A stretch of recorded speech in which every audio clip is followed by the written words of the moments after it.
Please reserve judgment regarding my situation until you've heard my entire story.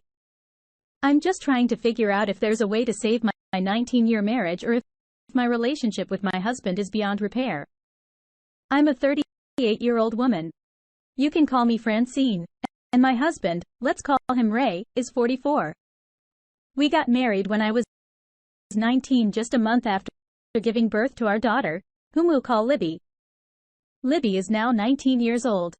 Almost a year later, our son, who we'll call Craig, was born. Both kids now attend the same college, which is 5 hours away from us. Despite marrying young and with limited financial resources while raising a child, Ray and I managed quite well. From the beginning, we had a wonderful life. Ray has a good job now and has always been an excellent provider, husband, and father, even during those early days. I also work 3 days a week: Monday, Wednesday, and Friday. We have plenty of money, own our home, and have a decent savings. Our family was incredibly stable, and my husband, kids, and I formed an unbreakable team until I fell under the influence of a very manipulative person. It all began innocently enough. We have a beloved dog who is an integral part of our family. As I mentioned earlier, I work on Mondays, Wednesdays, and Fridays, so I'm home on Tuesdays, Thursdays. On those days, I take our dog to the park. On the days I work, Ray comes home during his lunch break to walk our dog, and we both walk her on the weekends. About 3 months ago, while at the park, I met a man there. Let's call him Leonard, and he's 37 years old. His dog and Eris started playing together. Leonard mentioned that he had seen me there on multiple occasions with my dog, but I couldn't recall ever seeing him before. Coincidentally, we began encountering each other at the park every time I visited. With each interaction, we engaged in more conversations and became casual friends. Nothing inappropriate occurred. We simply chatted as fellow dog lovers. One evening during dinner, I mentioned my conversations with a man named Leonard from the dog park to my husband. I asked if he had ever noticed Leonard there. My husband replied that he hadn't. And I informed him that Leonard's dog had become good friends with ours. We shared a laugh about it, and the subject was dropped. Time passed, and then things between Leonard and me started to change. About 2 months ago, while chatting at the dog park, Leonard mentioned that he lived in a nearby luxury apartment complex. This complex was roughly a quarter of a mile from the dog park and about half a mile from our home. I commented on how nice the apartments from the outside and asked him about their interior. I mentioned that a friend of mine was considering renting there, which was true at the time. Leonard then suggested that I walk over to his apartment with my dog to take a quick look and some photos for my friend. I knew I should have politely declined, but I ended up agreeing. Once I entered his apartment, I immediately realized that I had crossed a line of appropriateness. Leonard showed me around, and I stayed for about 10 minutes. Thanked him and mentioned that I needed to head home. He then inquired if I'd be back at the park the following Tuesday. I replied affirmatively and departed. This marked the beginning of my infidelity, as I failed to inform Ray about my visit to Leonard's apartment when I returned home that night. Instead, I became even more attentive to my husband, prepared a wonderful dinner, and cuddled with him on the couch until we retired to our bedroom. It was a delightful evening. The subsequent Tuesday, I once again met Leonard at the park, and we conversed for nearly 2 hours. Toward the end of our discussion, I informed him that we needed to distance ourselves from our friendship as we had crossed the boundaries of appropriateness. He acknowledged this, but expressed that it felt so right, and that we shared an incredible chemistry. At this point, I could have retracted and put an end to things, but regrettably, I concurred with him. Things escalated rapidly from there, and the following Tuesday, I spent the afternoon with Leonard at his apartment, becoming physically intimate with him. Surprisingly, that evening, I experienced minimal guilt or remorse for my actions. Instead, I felt a heightened desire and passion for my husband, and we shared a wonderful night together. Reflecting on this now, I am utterly disgusted with myself, but I must be honest. Leonard and I continued to rendezvous at his place every Tuesday, Thursday until my D-Day this past Friday. which was almost 2 months from the day our physical relationship began. I should have realized that something was amiss with my husband 2 weeks ago when I noticed a sudden change in his behavior. But I was too ensnared in the affair to notice or perhaps to care. That's when my husband's behavior shifted. He began responding with brief answers and avoided engaging in conversation with me. He also turned down my requests for intimacy on multiple occasions and no longer initiated it himself. During this period, he started working late, often not returning home until after 8 p.m. He claimed that he and his colleagues were engrossed in a major presentation and that they were all having takeout meals at the office. While such significant projects did occur occasionally, it was unusual for them to persist for 2 consecutive weeks. When I questioned him about it, he simply stated that it was a highly classified project set to conclude on Friday. I accepted his explanation and felt relieved, anticipating the return of my affectionate husband. He assured me that he would make up for lost time and promised an emotionally charged weekend ahead.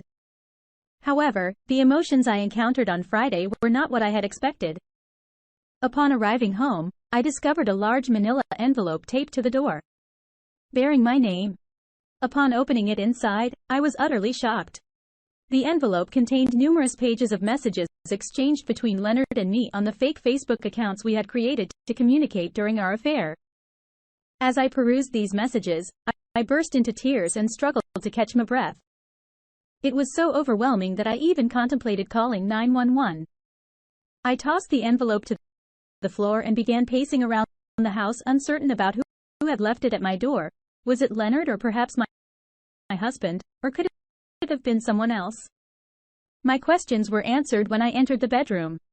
There, right in the middle of the bed, sat a white gift box adorned with a large red bow and a card tag bearing my name in 2 lines and my husband's name in the from line. Anxious and trembling, I carefully removed the bow and opened the box only to discover divorce papers inside. At that moment, I realized my world had collapsed. And I simply lay on the bed, solving uncontrollably into a pillow. After about an hour of pondering my next steps and rehearsing what I would say to my husband, I called him, but he didn't answer. I persisted with my calls, but he remained unresponsive. Resorting to texting, I messaged him, but received no reply. Anxiously, I paced around the house wondering how to handle the situation. I then attempted to contact my daughter and son through both calls and texts, but they too were not answering, which struck me as unusual. Shortly thereafter, I received a text from my husband informing me that he was aware of everything, as were our children, his extended family, and as of 15 minutes ago, my own parents. He explained that he had moved out and signed a lease for an apartment, adding that I would soon be hearing from his attorney. He concluded the message by saying, "Enjoy your new life with Leonard." Upon reading his message, I wept for hours, pausing only to answer a call from my mother. However, instead of providing comfort, she launched into a tirade without allowing me to utter a word, ultimately hanging up on me. I repeatedly tried calling her back, but she refused to pick up. I reached out to my dad and he answered. When I asked to speak with my mom, he informed me that she had nothing more to say to me at that moment. My father proceeded to express his deep disappointment and shame in me, admitting that he never imagined his own daughter could commit such an act. His words shattered me, and I couldn't hold back my tears as I repeatedly apologized. He remained silent as I continued to speak. Once I had finished pouring out my emotions, he advised me to compose myself and strive for better. I responded with a simple "Okay, Daddy. I will," and we concluded our conversation. At this juncture, I felt too humiliated to confide in my friends or another family member. So I retreated to my bedroom and cried alone. I decided it was necessary to call Leonard both to inform him that our relationship had come to an end and to seek a comforting presence during this difficult time. When I dialed his number, he immediately questioned why I was using my phone instead of our fake Facebook accounts. I didn't mince words and told him that my husband had discovered our affair and was pursuing a divorce. Leonard's response was a simple "Oh, no. He knows." "How?" My answer was that I didn't know how he found out. Leonard inquired further, asking if my husband had stumbled upon my Facebook account. I speculated that he must have. Leonard pressed on, asking whether my husband knew who he was. I confirmed that he did. As my husband had mentioned Leonard by name in the text message I received, Leonard's reaction was a string of expletives, and he began shouting the F word loudly, causing his dog to start barking. After his outburst, he composed himself and stated, "Okay. I'm sorry this happened. But you were careless. Let's sever all ties, delete our accounts and phone numbers. Hopefully, you can salvage your marriage. Please don't contact me again." I found myself both surprised and disgusted by his lack of courage, and I simply responded with an okay. That was it. There were no apologies for wrecking my marriage, no inquiries about how he could make amends, no expressions of gratitude, just self-preservation talk from a shallow individual. How could I have been so foolish as to cheat on Ray with anyone? Let alone someone as repulsive as Leonard. I'm writing this at 3 a.m. on a Tuesday morning, which should give you an idea of my state of mind. I've taken the entire week off to focus on trying to get my husband and kids to talk to me so I can offer my apologies and work on healing and moving forward. Does anyone have any suggestions on what to do next? My spirit is crushed, and I feel utterly alone. I've lost everything except my dog as the consequence of my actions. Have any of you who have straight experience being cut off so swiftly by your spouses? I mean, Ray is gone and wants nothing to do with me. I understand how hurt he is, but to completely remove me from his life and initiate divorce proceedings over this single foolish mistake seems incredibly harsh. Please help. Update. I'm returning here because I need an outlet to cope with the intense pain I'm currently experiencing. I just had a conversation with my kids while they were on their way back to town. After 3 days of them ignoring my calls and texts, I had hoped they were calling to talk and allow me to apologize. Unfortunately, what I got was a barrage of insults, disrespect, and hurtful names. These were words I had never heard either of my kids use before. Libby, in particular, was exceptionally harsh, and it seemed to influence her brother's behavior. I did apologize, emphasizing that I had manipulated Leonard and I felt somewhat victimized by that guy. I reminded them of the years of being a great mother and a good wife to their father, up until now. However, my daughter insisted that I was.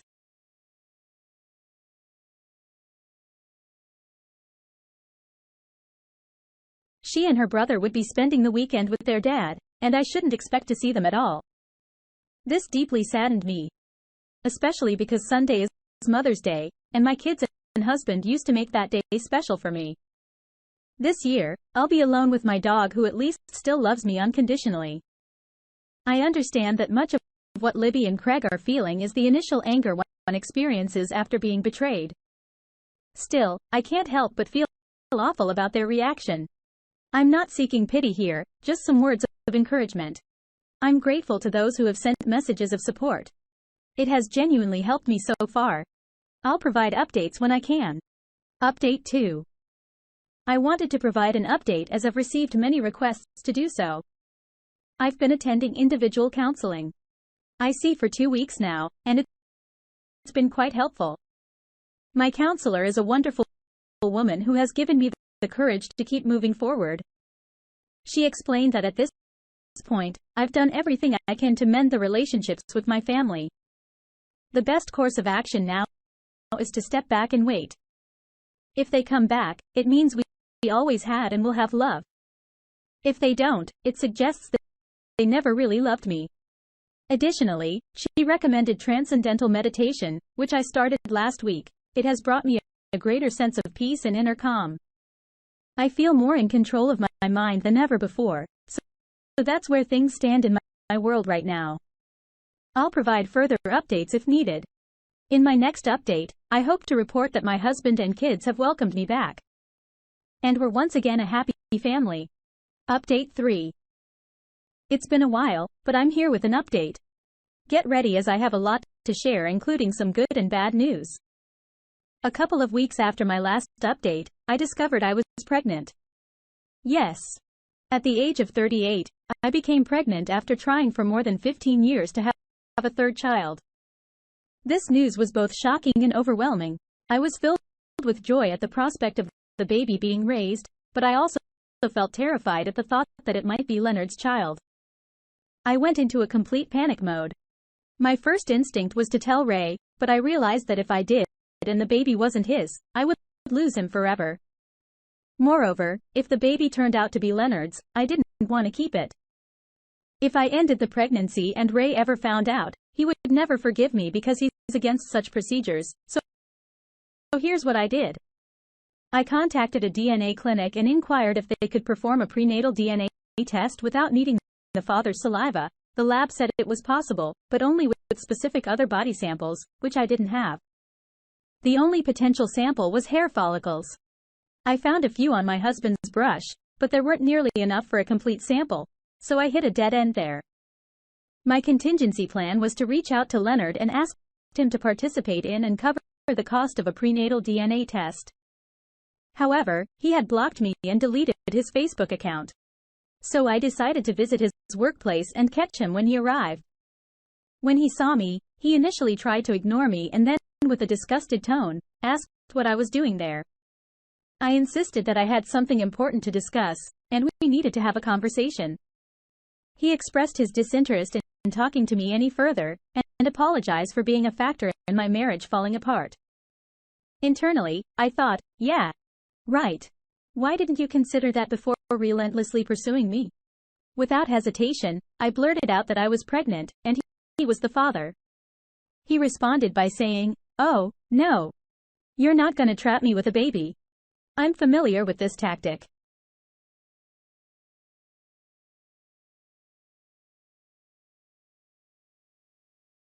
Appropriate behavior to the HR department, he needed to comply with my request. I then instructed him to schedule and cover the cost of a paternity test, providing him with the clinic's contact information. I made it clear that if he didn't take these steps within 48 hours, I would proceed with reporting the situation to his HR department. On that evening, Leonard unblocked my phone and sent me a text stating that he had scheduled an appointment for the following Tuesday at 10 a.m., knowing I had the day off. We both arrived at the clinic office, but there was no conversation between us. They called Leonard first, where they collected his saliva sample, and then it was my turn. And they drew a blood sample. It took a week to receive the results, but the wait was worth it because Leonard was not the father, overwhelmed with joy. I fell to my knees and offered thanks to the Lord for blessing my husband and me with another precious child we had longed for. I was eager to share the news with Ray, but I still had no means to contact him as he had blocked me, and I remained unaware of his whereabouts. At this point, my children were still avoiding me and barely communicating with me. I texted my daughter and son, explaining that I had something very important to discuss and asked if they could arrange a three-way call. My daughter repeatedly inquired about the nature of the call, to which I simply replied that I would share the information during the call. We set up the call and I delivered the good news. However, instead of sharing in the joy of welcoming a new sibling, both of them responded with terseness and unkindness towards me. They immediately jumped to the conclusion that the baby belonged to Leonard. I reassured them, saying that I was certain it was your father's child. My son then inquired how I could be so sure, and I explained that I had calculated it based on the estimated conception date. At that time, I didn't have the actual conception date and didn't want to mention the DNA test with Leonard, so I opted to clarify it in this manner. My daughter then accused me of intentionally trapping her father by getting pregnant. I asked her how that could be possible. As all of this occurred before your father even knew about my involvement with Leonard, she responded, reiterating her point, accusing me of deliberately getting pregnant by her dad in case he discovered my affair. She believed the baby was my way of ensnaring him. I refuted her claim, emphasizing that it was absurd, and reminded her that her father and I had been trying for years to conceive. After lengthy discussions, they eventually agreed to talk to their father and ask him to call me. I anxiously awaited Ray's call that night, but it never came. The following morning passed without any communication as well. Then a little after 1 p.m. on the subsequent day, I received a call from Ray's attorney. She left me a voicemail, and I promptly returned her call. She explained that she was representing her client and had been informed about my pregnancy, along with my claim that the baby belonged to her client. Upon hearing this, I couldn't hold back my emotions and started crying uncontrollably. I begged her to allow me to speak directly with my husband. The attorney was empathetic and understanding, but remained firm.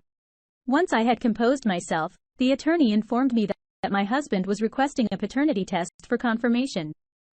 I readily agreed and offered to arrange it as soon as possible, even volunteering to cover the cost from my savings. The attorney requested that I set up the appointment and specified that her client would provide his saliva sample at a time when I wouldn't be present. I consented, but I spent the entire night in tears grappling with the fact that Ray believed I might deceive him about something as significant as this. I couldn't fathom why he wouldn't accompany me to the appointment. The paternity test was conducted, and earlier this morning, the results came in, conclusively confirming that Ray is the father. Although I had already known this, receiving the official results brought immense relief to my mind. I'm currently working on leaving the terrible nightmare that Leonard pulled me into in the past. And I'm eager to rebuild my relationship and trust with my family. I'm very grateful for all the support and encouragement you've given me to help me through this challenging time. Final update. I received numerous requests for an update, so I'm here to share how things have been progressing for my family and me. While we're still a work in progress, each day gets us closer to rebuilding the family we used to be before Leonard selfishly caused harm and my errors contributed to it. Firstly, Ray and I went through with the divorce. Despite my pleading and begging and even with the confirmation that I was carrying his child, he proceeded with the divorce. I had high hopes after the DNA test confirmed he was the father, eagerly anticipating speaking with him and being held in his arms while he assured me everything would be all right. However, that moment never came. Instead, we had a meeting at his attorney's office, which was recorded. During this meeting, he informed me of his decision to proceed with the divorce and expressed his desire for us to transition into a good co-parenting relationship. I couldn't hold back my tears and asked for a moment to compose myself. When I returned, we discussed custody arrangements with him wanting to split custody time with me. I told him that I preferred him to have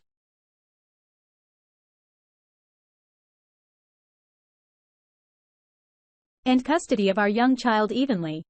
I received 1 year of alimony and ongoing child support.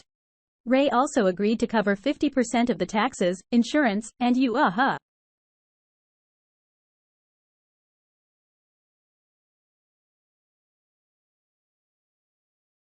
And he's indeed a miraculous child.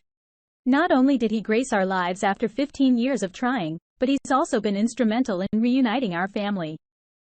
My relationship with my daughter Libby and my son, Craig, has returned to its normal, and they adore their little brother. Libby even joined me in the delivery room during the birth. Since his birth, both my kids have been coming home from college every weekend, taking turns holding the baby. Ray, my husband, has also been a constant presence in my house since the birth.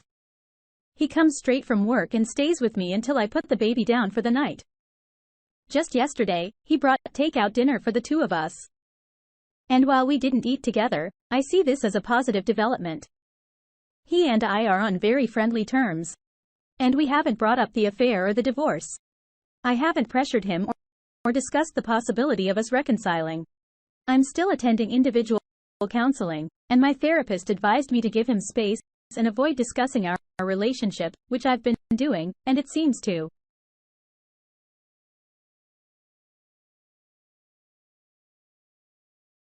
spend.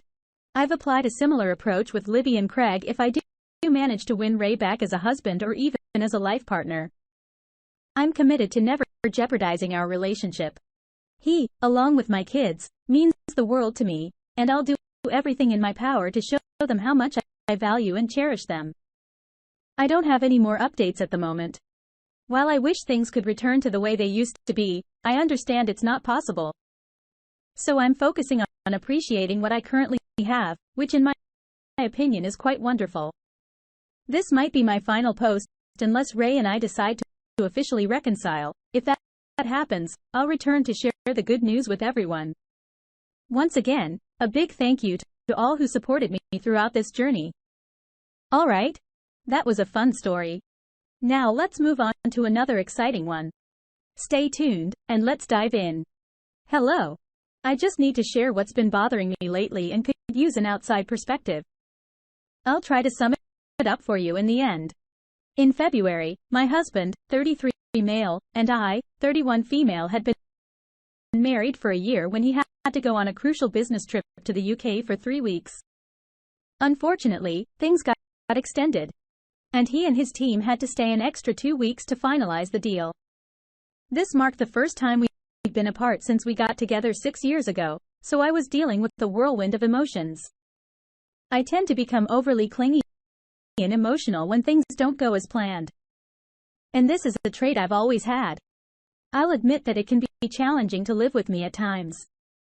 Additionally, I grapple with some mental health issues that contribute to my insecurities and paranoia, especially when it comes to the fear that my husband might be cheating.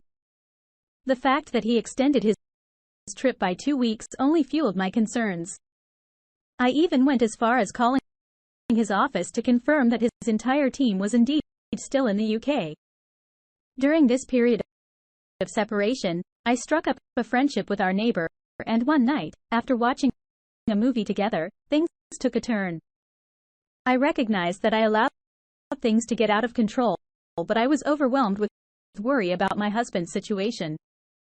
That night, our neighbor became physically affectionate, but my anxiety caused me to stop things from progressing further. However, the following day, I revisited the situation because I didn't want to regret not knowing where things might lead. They did lead to a full-blown affair. Over the next few encounters, whether at my place or his, I continued to be anxious about my husband's situation, but I didn't feel an overwhelming sense of guilt. This has led me to question if there's something wrong with me.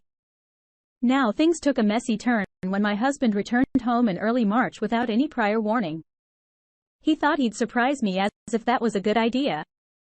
The house was in complete disarray, empty beer cans, snack wrappers scattered all over, the bed resembling a tornado aftermath, and dirty laundry strewn around. It was quite a sight. I suppose it's somewhat understandable given that I wasn't prepared for my husband's unexpected return. Otherwise, I would have tidied up, especially the bed, which was a dead giveaway. When he inquired, I simply blamed that I had friends over because I was feeling lonely. We played games, had some drinks, and it was nothing out of the ordinary. I'm not sure if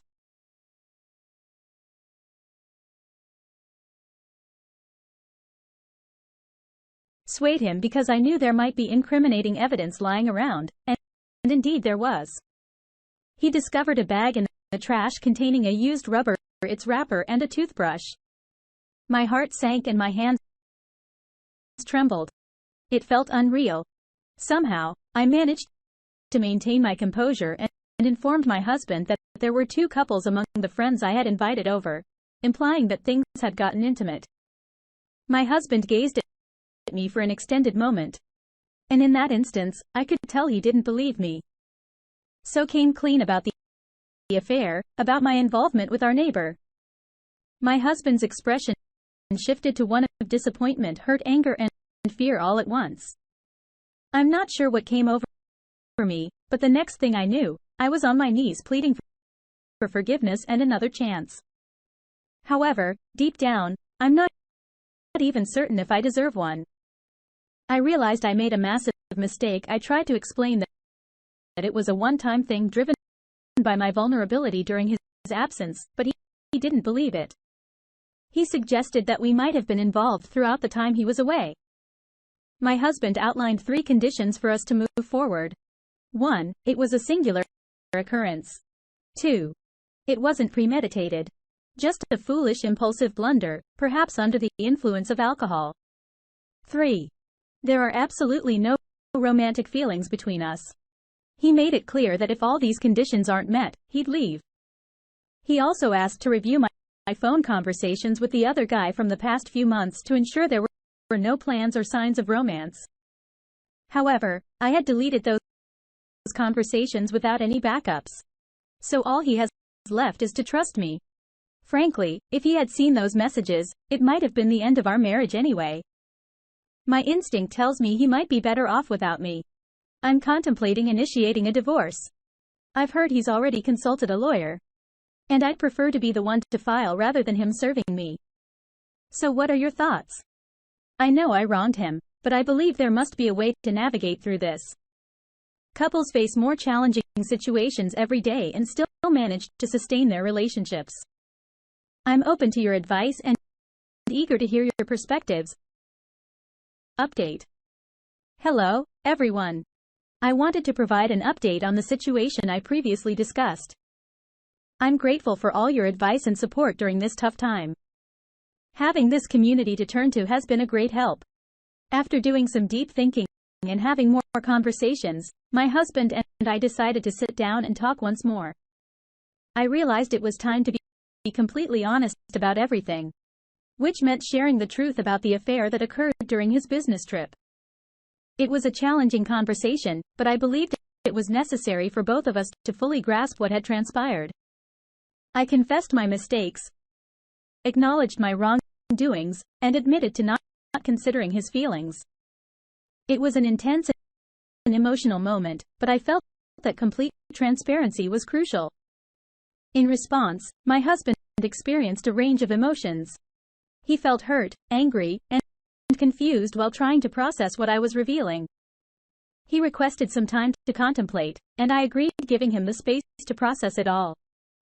During this period, he reached a decision and shared his thoughts with me. He expressed that he felt hurt not only by the affair itself, but also by the subsequent lies and deception. Trust had been shattered, and he recognized that rebuilding it would be a lengthy and challenging process. He asked me to leave the house, explaining that he needed time to figure out our future. However, I declined because, despite my actions, I'm still his wife and have legal rights to the house. I couldn't simply leave without a plan in place. Currently, tensions are high and emotions remain raw in our situation. He has attempted various methods to persuade me to leave, including becoming very angry, having violent outbursts, resorting to guilt trips, and generally being manipulative. However, I've reached a point where I have nothing to lose, so I've straightforwardly informed him that I won't be moving out. I acknowledge that he needs time to process everything and make a decision about our future, but he'll have to do it with me in the house. Don't misunderstand me. I deeply regret the pain I've caused, and I'm fully committed to taking responsibility for my mistakes. I don't believe that this should be the end of our story. I have much more to offer, definitely not to the neighbor, just to clarify. I understand that there's a long road ahead, but I'm willing to put in the effort required to rebuild trust if that's what's necessary to salvage our marriage. I genuinely believe that every couple faces their own unique challenges, and it's possible to overcome difficult situations if both parties are willing to make the effort. I'm still hopeful for an opportunity to mend our relationship, but I'm also preparing for the possibility that my husband might decide that parting ways is the best option for us once again. I want to express my gratitude for your support, advice, and understanding. Having a space to share and receive guidance during such a challenging period means a lot. I'll continue to provide updates as things develop. Please keep us in your thoughts and send positive vibes our way. Update. Hello. I'm back with another update. Recently, my husband served me with divorce papers, and it was a devastating blow. I had held on to a slim hope, but it seems he's determined to move forward with the divorce. Despite still living under the same roof, there's a noticeable tension, and he's been avoiding me as if I have a contagious illness. Our families have been informed, and understandably, they haven't been supportive of my actions and decisions. Both my parents and in-laws have strongly criticized me, and currently, we're not on speaking terms. I'm navigating this difficult situation on my own, and it's been incredibly challenging. The thought of divorce is frightening, not only due to the potential societal shame, but also because of the impact it would have on my life. I acknowledge my mistakes, but I'm also afraid.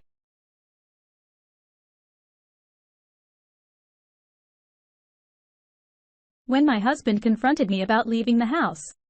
I do care about him, and I'm beginning to understand that I must take responsibility for my actions. The idea of us not being together anymore is painful, but it might be a consequence I have to face.